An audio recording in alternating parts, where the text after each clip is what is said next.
Em 1º de janeiro de 1959, um grupo de guerrilheiros comandados por Fidel Castro conseguiu derrubar o governo de Fulgêncio Batista e, com a chamada Revolução Cubana, tomou rumos socialistas.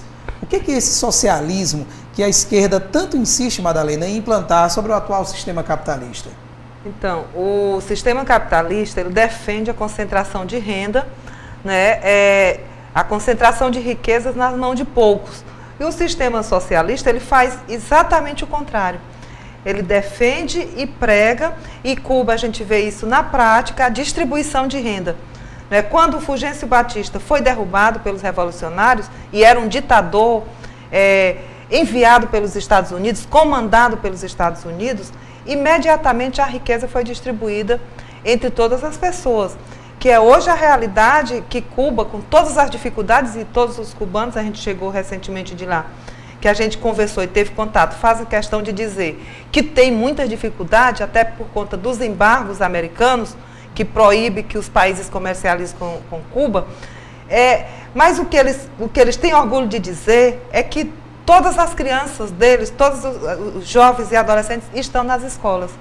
E isso é motivo de orgulho, né? Diferente da grande maioria dos outros países, né, da grande maioria do nosso aqui, por exemplo, que a gente vê crianças sendo drogadas, crianças fora da escola, e isso é um valor socialista, a distribuição de riquezas e a garantia de direitos para todas as pessoas. Quando você fala distribuição de riquezas, seria igualitário, a distribuição de terras, salário.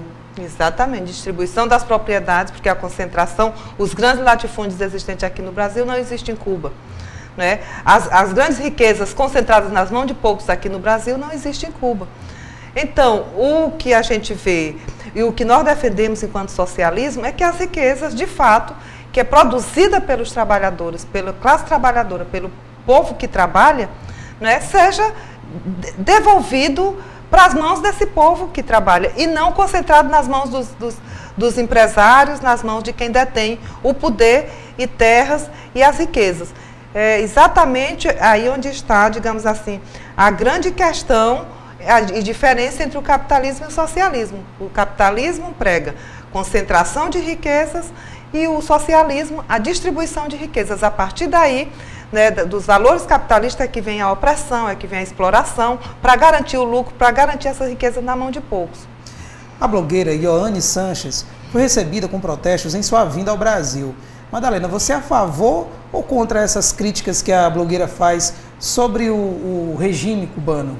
Acho que o problema não está nas crises, nas críticas, né, e nem na crise que vive Cuba, como vivem os demais países capitalistas, né, independente de sistema. O problema é a serviço de quem essas críticas estão, a serviço de quem a blogueira está. E assim, se você ver, ao mesmo tempo que ela é recebida com protesto por militantes de esquerda, ela é recebida por aplausos pela grande imprensa do mundo todo. Né? Aqui no Brasil, a gente teve ela nos espaços das principais rádio, TV e jornais.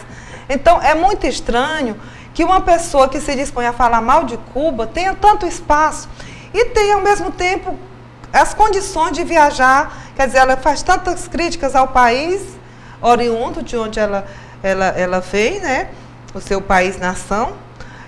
E essas críticas, ao mesmo tempo, ela aparece com um aparato de estrutura de viajar a vários países, de estar traduzindo o seu blog em várias línguas, de chegar com uma agenda aqui no Brasil, pelo Congresso, por várias cidades do Brasil, mas essa agenda também se estende por vários países. Então, é muito estranho que essas críticas venham acompanhadas de toda essa estrutura. Eu não concebo uma crítica que queira realmente resolver os problemas de Cuba, que eu acho que a crítica é válida no sentido de resolver os problemas de Cuba e não entregar, né, o único país que resiste aos capitalistas e ao capitalismo, entregar para o sistema capitalista. Eu acho que o que nós temos que fazer, e aí acho que Cuba tem feito essa resistência, é defender que os cubanos mesmo decidam, seja eles mesmos que decidam o seu destino. Né? É a autonomia do povo cubano, é a soberania deles. Eu acho que não tem que, porque uma pessoa vem fazer crítica de Cuba, Agora eu vou sair, vou fazer crítica do Brasil, será que eu vou ter toda essa estrutura de viagens, de garantia de agenda? Eu acho muito difícil. E acho também muito, assim, um questionamento que eu gostaria de fazer, é a questão da democracia, que a imprensa tanto diz que é ditadura cubana e que o Brasil é democrático, que os Estados Unidos é democrático. Lá em Cuba, o que tem hoje é uma campanha, inclusive, para se ampliar essa campanha para os demais países, pela liberdade dos 5 cubanos que estão há 17 anos presos nos Estados Unidos. Se os Estados Unidos é tão democrático, por que permite que 5 pessoas cubanas permaneçam presas por 17 anos sem ter qualquer prova que condene essas pessoas? Porque se tivesse, eles já tinham mandado matar, porque lá tem pena de morte nos Estados Unidos. Então, não tem nada que prove, mas eles mantêm preso pessoas, 5 cubanos, que, inclusive, nas manifestações, a gente viu que as pessoas estão pedindo a liberdade. Então, que democracia é essa que se fala, que a blogueira está falando? É essa democracia? Também seria interessante ela apresentar esse vídeo que ela está apresentando nas favelas do Brasil. Eu acho que seria uma lição, inclusive para o governo brasileiro, comparar Cuba com o Brasil. As riquezas que o Brasil tem permite que crianças fiquem fora da escola, que pessoas morram nos hospitais, que as pessoas vivam nas favelas, e comparado com Cuba, que é um país pobre e que tenta, a duras penas, não permitir que suas crianças passem pelos transtornos que passam as crianças aqui no Brasil. Madalena, para encerrar e saindo um pouco do assunto, fala um pouco da participação da mulher no movimento sindical.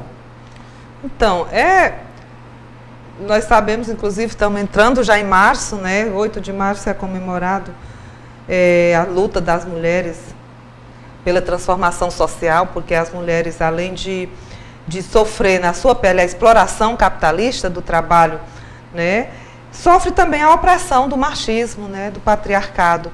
Então, a participação da mulher nos movimentos sociais, ela tem que passar também por todo esse problema de se desvencilhar do seu trabalho, da sua casa, de toda a dupla, tripla jornada que tanto se fala.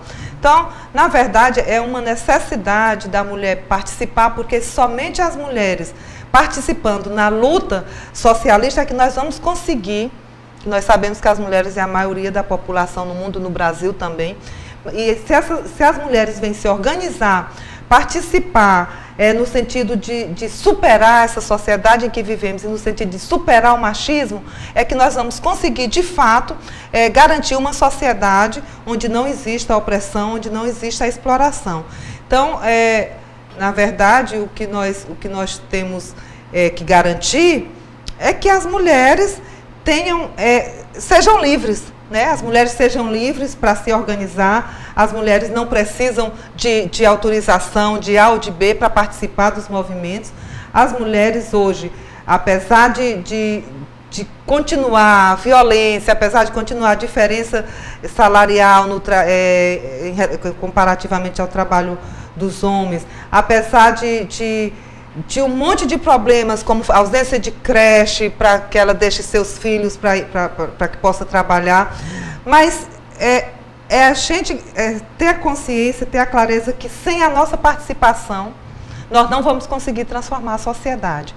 E nesse sentido, é importante que as organizações de esquerda, que é quem luta de fato, concreto, para superar essa situação em que vivem as mulheres e vive toda a população, é que as mulheres do PSOL estão realizando um curso de formação agora, domingo 24, na sede do partido, no sentido de fazer um debate com as mulheres de quais os desafios que nós temos hoje para garantir não só a nossa participação nos movimentos, mas para garantir uma agenda em que, de fato, as mulheres possam coordenar, orientar a sua agenda, orientar o seu trabalho e garantir que essa participação, de fato, transforme a realidade em que vivemos.